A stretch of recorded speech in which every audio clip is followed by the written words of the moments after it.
नमस्कार मित्रांनो, आपल्या चॅनलमध्ये सर्वांचं सहर्ष स्वागत। तर मित्रांनो, आपण आज या व्हिडिओमध्ये वेटरनरी कॉलेजचे जे सेकंड राऊंडचे जे कट ऑफ लागलेले आहेत ते कट ऑफ आपण सविस्तर पाहणार आहोत। तर मित्रांनो बघा, तो बोर्डवर आपण रिजन ए, रिजन बी, रिजन सी आणि रिजन डी चे कट ऑफ आपण मेन्शन केलेले आहे। तर कोण्या कॅटेगरीला सेकंड राऊंडमध्ये ॲडमिशन भेटलं, सीट्स अवेलेबल झाली आणि कोण्या कॅटेगरीला सीट्स नाही मिळाली ते आपण या व्हिडिओमध्ये पाहणार आहोत सविस्तर। तर चला डिस्कस करू। तो फर्स्ट आपण रिजन ए मध्ये बघू। रिजन ए मध्ये बघा, open, OBC, SC-BC, SC, ST म्हणजे अशा 5 कॅटेगरीच्या विद्यार्थ्याला या राऊंडमध्ये आपल्याला सीट्स अलाउड झालेली आहेत। तर विजे, एनटीबी, एनटीसी आणि एनटीडी या 4 कॅटेगरीच्या स्टुडंटला सेकंड राऊंडमध्ये सीट्स अलॉटमेंट झालेली नाही।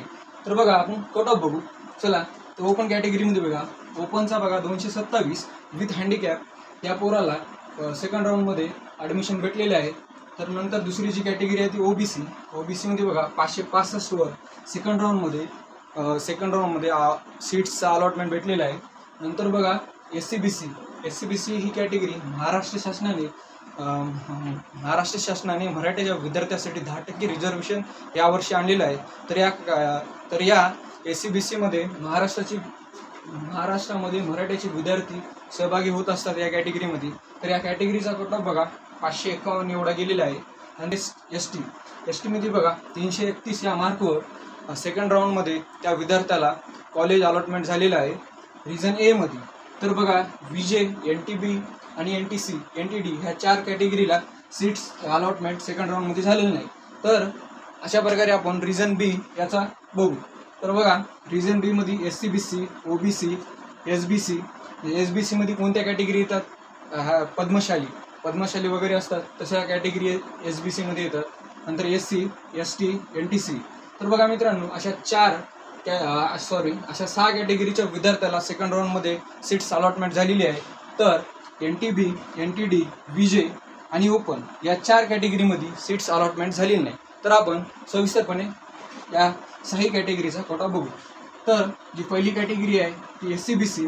बघा, रिजन बी मध्ये सांगायचं झालं तर हर राऊंडला कट ऑफ कमी लागतो।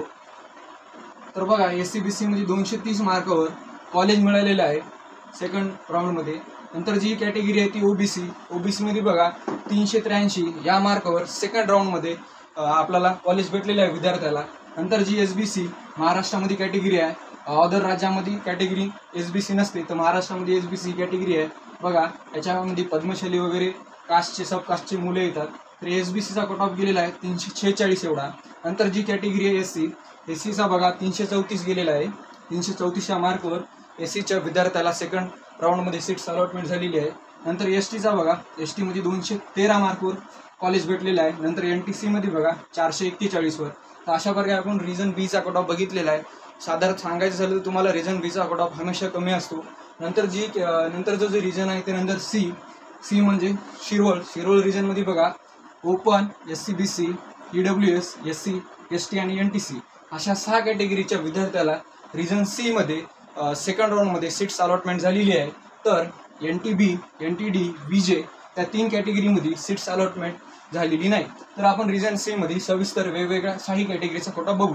चला, तर फर्स्ट मध्ये जी आहे ती ओपन या कॅटेगरीमध्ये 591 या मार्कवर सेकंड राऊंडमध्ये त्या विद्यार्थ्याला सीट्स अलॉटमेंट झालेली आहे। नंतर जी कॅटेगरी आहे एससी-बीसी मध्ये बघा 594 मार्कवर त्या विद्यार्थ्याला सेकंड राऊंडमध्ये सीट्स अलॉटमेंट झालेली आहे, सीट्स मिळाली आहे। नंतर जी कॅटेगरी आहे ईडब्ल्यूएस मध्ये बघा 559 वर, एससी-बीसी मध्ये 594, ईडब्ल्यूएस मध्ये 559। नंतर जी एससी कॅटेगरी आहे त्याच्यामध्ये 514। नंतर जी 5वी कॅटेगरी आहे ती एसटी बघा, एसटी मध्ये 354 मार्कवर सेकंड राऊंडमध्ये सीट्स अलॉटमेंट झालेली आहे या विद्यार्थ्याला एसटीच्या। नंतर एनटीसीचा बघा, रिजन सी मध्ये कट ऑफ हाय गेलेला आहे सेकंड राऊंडमध्ये, पण त्याला 605 मार्कवर सेकंड राऊंडमध्ये सीट्स अलॉटमेंट झालेली आहे। तर अशा प्रकारे आपण रिजन सीचे बघितलं कोणत्या कॅटेगरीला भेटला आणि कोणत्या कॅटेगरीच्या विद्यार्थ्याला सीट्स अलॉटमेंट झाली नाही। तर त्या प्रकारे आपण रिजन डी बघू। रिजन डी मध्ये 2 कॉलेज येतात, एक परभणीचं येते आणि एक उदगीरचं येते। तर त्यापैकी आपल्याला 8 कॅटेगरीला म्हणजे open, SC-BC, OBC, SC, ST, NTB, NTC आणि एनटीडी अशा 8 कॅटेगरीच्या विद्यार्थ्याला रिजन डी मध्ये सीट्स अलॉटमेंट झालेलं आहे। तर विजे आणि ईडब्ल्यूएस फक्त या 2 कॅटेगरीमध्ये महाराष्ट्रातल्या सेकंड राऊंडमध्ये रिजन डी मध्ये सीट्स अलॉटमेंट झालेली नाही. तर आपण सविस्तरपणे या आरटी कॅटेगरीची कोटा बघू.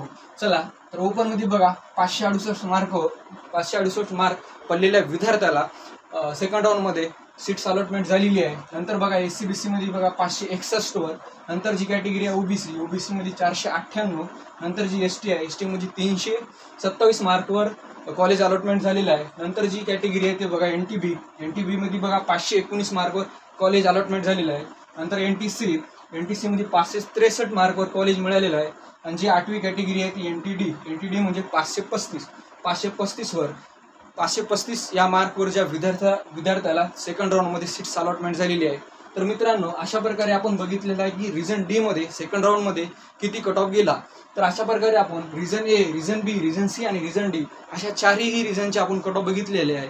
तर तुम्ही बघा, ज्या कोणा विद्यार्थ्यांना सेकंड राऊंडमध्ये पण सीट्स अलॉटमेंट झालेली नाही त्या विद्यार्थ्यांना मी एक सांगू इच्छितो की तुम्ही बघा, रिजन ज्या कोण्या कॅटेगरीच्या विद्यार्थ्याला जर सीट्स या राऊंडमध्ये भेटल्या नाही तर तुम्ही आता आपल्याला एक कोणता चान्स आहे, तर तुम्हाला स्टेट राऊंडचा चान्स असतो. स्टेट राऊंडचे 2 राऊंड आहेत.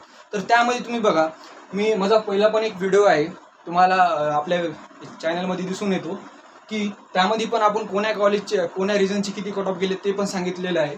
तर त्यानुसार तर माझ्या मते तुम्ही रिजन बी टाका. रिजन बी मध्ये मुंबई यामध्ये कट ऑफ खूप कमी गेलेला आहे. तर तुम्ही रिजन बी जर स्टेट राऊंडमध्ये जर आपण टाकितलं आपलं काय चॉईस फिलिंगच्या वेळेस, तर तुम्हाला कॉलेज मिळण्याची जास्तीत जास्त शक्यता आहे. तर मित्रांनो, आता तुम्ही स्टेट राऊंडमध्ये भाग घ्या. तर बघा, अशा प्रकारे आपण या व्हिडिओमध्ये थांबू. हा व्हिडिओ आवडला असेल तर लाईक करा, जास्तीत जास्त विद्यार्थ्यापर्यंत पोहोचवा. 2024 या 2025 मध्ये वेटरनरी करणाऱ्या विद्यार्थ्यापर्यंत. तर आपण या व्हिडिओमध्ये थांबू. चला, बाय.